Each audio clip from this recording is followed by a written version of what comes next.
She's been missing for 5 years, a full 5 years. My little sister Abby, 2 years younger than me, was only 12 when she disappeared. It was a regular Tuesday. She never came home after school. Her phone was in her backpack, and the backpack was sitting on the bench by the front door. Nobody knew where she went. The security camera caught her on the front porch, 3 p.m. and then nothing. It was like she vanished into thin air. At first, my parents plastered missing posters everywhere. Later, we even got a spot on local TV, but 5 years passed, and nothing turned up. The police said there were no new leads. After a while, people stopped talking about it, but I never forgot. Especially now, when I'm about to graduate high school. It's supposed to be a happy time, but there's been this constant, gnawing unease. About a month ago, the dreams started. They weren't hazy or vague, they were crystal clear. The first time, I walked into the living room and saw her sitting on the couch, staring at the turned-off TV. She was wearing those cartoon pajamas she used to love. No shoes, just sitting there with her back perfectly straight. I called her name, but she didn't turn around. And then I woke up. 2 nights later, I dreamed of her again. This time she was in the front yard, standing on the grass with her back to me. She didn't move. I tried to walk toward her, but in the dream it felt like my body was trapped, like I could see, but not move. She slowly turned her head. Her face was blank, but her eyes were wet, like she'd just been crying. The dreams came and went, always different, always vivid. I started seeing her at street corners, in the grocery store, near the gas station, by my school. I even dreamed of her standing in front of the sliding doors at the supermarket, walking slowly inside. I recognized every place. They were all around our neighborhood. And each time, she was a little farther from home. I didn't understand why, but I could feel it in my gut. She was leading me somewhere. Then one night, she stood at the base of the hill behind our house. We used to play there as kids, climbing trees, catching bugs, digging in the dirt. In the dream, she didn't move, just stood still for a while, then crouched down and started digging beneath a big tree. I woke up drenched in sweat, heart pounding like someone was slamming on the walls inside my chest. I knew I had to go there. Not wanted to, had to. I called Jaden, my best friend, and the only person who didn't think I was crazy. The next afternoon, we both skipped school, packed some tools, and drove up to the hill. The tree was still there, just like in the dream. Its roots jutted out of the ground like a giant open mouth. I pointed to it and said, "We start here." The first day, we found nothing. Just dirt and rocks. Same thing on the second day. On the third, it started raining heavy, angry rain, thunder crashing like it was falling straight from the sky. We waited it out in the car. After a while, the ground turned to mud, and the water started flowing downhill, washing away some of the dirt near the tree roots. I grabbed the flashlight and walked over. Something was lodged between the roots. It looked like a bone, not from an animal, longer, whiter, half buried in the mud. I called Jaden over. He took one look and stepped back. "We need to call the police." They showed up fast, taped off the scene, and took us in for questioning. They dug for a full day. By the end of it, they'd uncovered almost an entire human skeleton. The clothes were shredded, but I recognized a pattern. It was the outfit Abby wore the day she went missing. DNA results haven't come back yet, so the police say they can't confirm it 100%, but I know it's her. When the news hit, the school lit up. Everyone was talking. Some whispered things like her spirit led him to the body. I didn't want to hear any of that. I just knew my sister had been found, no matter what form she was in. I started praying, hoping she'd appear in my dreams one more time. Maybe say something. Maybe show me how she got there, why she never came back. Right now, the case is still under investigation. They haven't ruled out foul play, but they're saying it could have been an accident. I've been trying to get back to normal, preparing for graduation, writing college apps, going to prom, having brunch with friends. I eat, I laugh, but every night, when things go quiet, I think about the roots of that tree, about the way she crouched in the dirt, and I wonder if that was her last message to me, or just the start of something else. It was Halloween. I remember it clearly, because I spent the whole day telling myself not to get spooked again this year. From the moment I left for work in the morning, the streets were filled with kids dressed as monsters, vampires, tiny Spider-Men, plus a few adults wandering around the supermarket in weird costumes. I bought a big bag of candy and a frozen pizza to get through the night when kids would come knocking. When I got off work, it had just turned dark, a little after 6. On my walk home, every house on the block had jack-o'-lanterns on their porches. Some even had toys that screamed when you got close. Under the streetlights, packs of kids ran up and down, while parents followed, laughing and calling after them. I was carrying the pizza and the bag of candy, wondering if I should just tape a note to the door. Take one, help yourself. I didn't put up a note. There were 3 jack-o'-lanterns on my front steps, ones I'd carved a week ago with my neighbor's kids. They did way better than I did. That night the wind was strong, but the candles inside still flickered. I stood there for a few seconds, feeling this weird pressure in my chest, like something was off. But when I turned around and saw my neighbor across the street handing out candy, I told myself I was overthinking it. I went inside, dumped the candy into a big plastic bowl, and set it by the door. I threw the pizza in the oven, and turned on the TV some Halloween special, full of zombies and witches. I wasn't in the mood, so I switched to the news. Outside, I could hear kids yelling. The doorbell rang. I opened the door to 3 kids dressed in skeleton costumes. One of them had a glowing mask. They all shouted trick or treat at once. I laughed and stuffed candy into their bags. When they ran off, I heard someone chuckle. I turned and saw my neighbor Chris squatting by his own jack-o'-lantern, smoking. Got enough candy this year, he called out. Plenty. I probably bought too much, I said. He laughed. My youngest swears he saw someone standing on your porch, but I didn't see anything. He's too into the holiday. I didn't say anything, just nodded and went back inside. After locking the door, I glanced at my jack-o'-lanterns again. They were still lit, but the light seemed a bit dimmer. I opened the pizza box and started eating. TV volume turned low. Around 7:30, the doorbell rang again. I grabbed the candy bowl and opened the door. There was a girl standing there in a long robe, her face painted like a doll's. She didn't say a word. No trick or treat. No bag held out. She just stared at me. I froze for a second, then asked if she wanted candy. She nodded slightly, but still didn't move. I dropped a handful into her bag. She turned and walked away without saying a thing.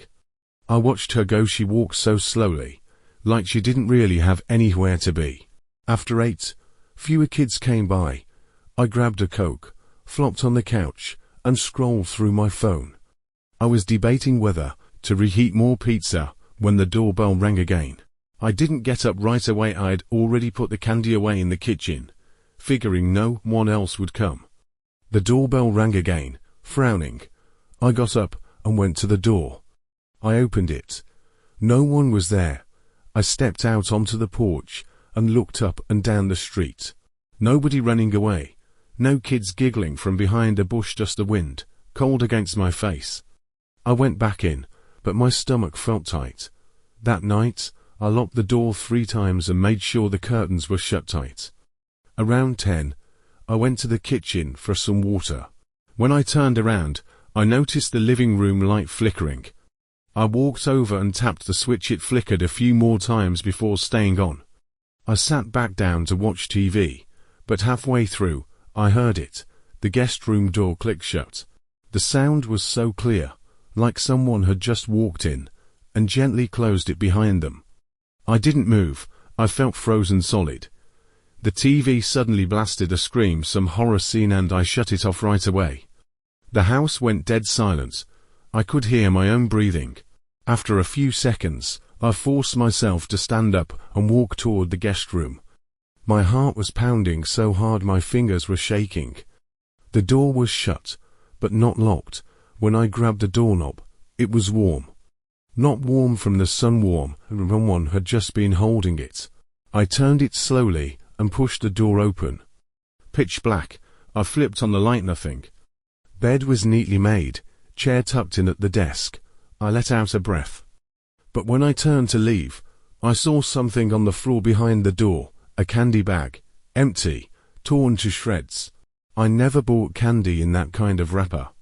I picked it up and threw it in the trash, then locked the guest room door and went back to my room. I barely slept that night. All night long I kept hearing faint noises, sometimes footsteps, sometimes whispers I couldn't make out. The next day I took a sick day and spent the whole time trying to convince myself I'd overreacted. By the afternoon, my chest still felt tight, like I couldn't breathe right. I didn't tell anyone. I figured I'd forget it in a few days. That night, when I took out the trash, I saw it. There was an extra jack-o'-lantern on my steps. I knew exactly how many I'd made, 3. Now there were 4. It was brand new, carved with a big grin that looked all wrong. I looked around, no one in sight. I bent down and picked it up. It was lighter than the ones I made, hollow. I knocked on it, nothing inside. I set it back down, went inside, unlocked the door. My fingers were still shaking. That night, I left every light on and didn't dare turn off the TV. I was so tense I felt like a wire about to snap. After midnight, I couldn't keep my eyes open and fell asleep on the couch. I woke up to a voice, not loud, but clear, someone talking right outside my door. It didn't sound like an adult or a child. I couldn't make out the words, just the same thing over and over, like a chant. I got up and crept to the door. The voice stopped. I opened the door. No one. The jack-o'-lanterns were still there. 4 of them, all lit. The wind blew down the street, making the flames flicker. The one on the far right, the new one, its grin seemed even wider. I shut the door and turned back to the living room. There was a single piece of candy sitting on my table. I didn't want to touch it, but I knew I hadn't put it there. It was a hard candy, wrapped in clear plastic, bright red strawberry, maybe. I sat on the couch, frozen, and didn't move until daylight. When I finally did, I picked it up with a tissue and threw it out like it was a bug. Tonight, I just counted again. There are 5 jack-o'-lanterns outside my door now. The lights in the classroom flickered on at exactly 7:50 a.m., the harsh white fluorescent bulbs buzzing to life with a sluggish flicker before settling. I stood at the front, coffee cup in my right hand, laying out the day's lesson materials on the podium with my left. The room was empty except for me, my backpack by my feet, my laptop booting up, and outside the window, a faint mist slowly lifting off the basketball court. I teach 3rd grade. The kids are about 8 or 9, energetic, but smarter than you'd think. It was a Wednesday. I remember because I hadn't had breakfast, just grabbed a banana on my way out and finished it while driving. The coffee tasted more bitter than usual. At 7:55, the first kids came in, Ryan and Emma, a brother and sister, who always arrived together. Emma loved taping her drawings to the walls. Ryan always asked me what lunch would be. "Is it mac and cheese again today?" he asked. "Chicken nuggets and corn," I said. He scrunched up his nose in disappointment. Emma giggled and said she liked corn. By 8:10, almost everyone was there, 20 kids total, except for one. Eli. Honestly, I never thought much about Eli. He wasn't noisy, never interrupted, not especially bright, but not behind either. He always sat in the very back row, next to the wall, rarely raised his hand, hardly talked to anyone. He was usually on time, but that morning, he was late. At 8:15, right before I started, I glanced at his seat, still empty. I made a mental note to call the office later. First period was math, multiplication practice. Everyone stayed pretty focused. Next was reading time. The kids picked whatever book they wanted. Some sat on the carpet, some leaned against the walls, flipping through picture books. As I walked around, I happened to look at the back row and froze. Eli's seat was occupied. I was surprised because I hadn't heard the door open. The kids sat hunched over, back to the window, not moving. I couldn't see his face, but he was wearing Eli's usual grey hoodie. I felt relieved and didn't bother him. It wasn't until lunch that something felt off. I was taking roll at the cafeteria door when Emma ran up to me. "Eli didn't come to school today," she said. I frowned. Sure he did. I saw him sitting in the back. No, he didn't. She was firm. I didn't see him all day. His coat is still hanging on the wall. Then I realized I hadn't actually seen Eli come in. He hadn't said a word, hadn't gone to the bathroom. I looked toward the office and decided to check. The office assistant pulled up the system. Eli hadn't called in sick, but there was no record of him entering the campus. A cold draft seemed to pass through me. I went back to the classroom. The chair was empty again. The grey hoodie was gone. I asked the kids if anyone had seen Eli come in. Some shook their heads. One boy said he thought Eli had been sitting there for a while, but wasn't sure. I wrote everything in my log and handed it to the principal. He said I must have been mistaken. Or maybe Eli came for a bit and left with his parents without signing out. I nodded, but didn't feel right. The next morning, I watched the door like a hawk. No Eli at 7:50. Not at 8 o'clock. By 8:10, I started class, eyes drifting to the back row, still empty. At 8:30, I turned to write on the whiteboard when I heard it, the scrape of a chair dragging across the floor. I spun around. There he was, sitting in the chair, head down, hands clasped on his knees, wearing that same grey hoodie and dark jeans. "Eli, you finally made it today," I said. He didn't lift his head, didn't answer. I told the class to open their books and quietly walked down the aisle toward him. When I got close, the chair was empty. Just empty. I looked back at the class. The kids were reading. None of them had noticed I'd left the front. I forced myself to breathe, pushed the chair back in place, and pretended nothing happened. During lunch, I asked the office to call Eli's mom.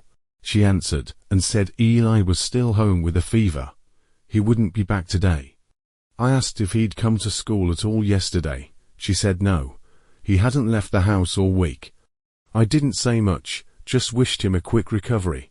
Walking back to my room, I felt sick to my stomach. After school, I stayed behind an extra half hour and checked every corner.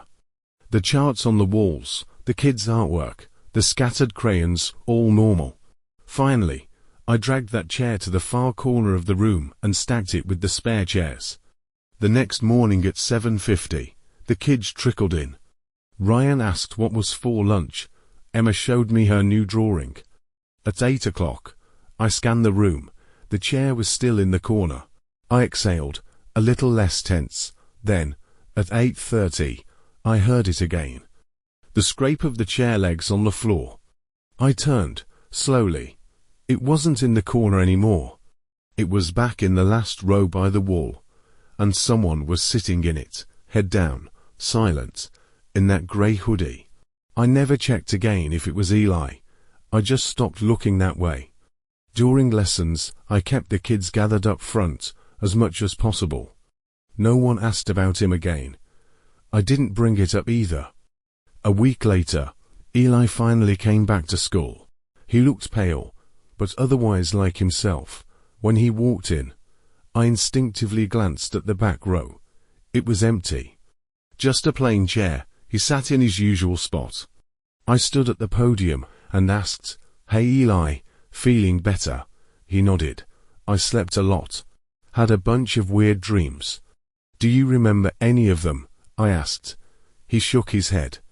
"Just that I was sitting in the classroom the whole time," he said, his voice quiet, but nobody looked at me.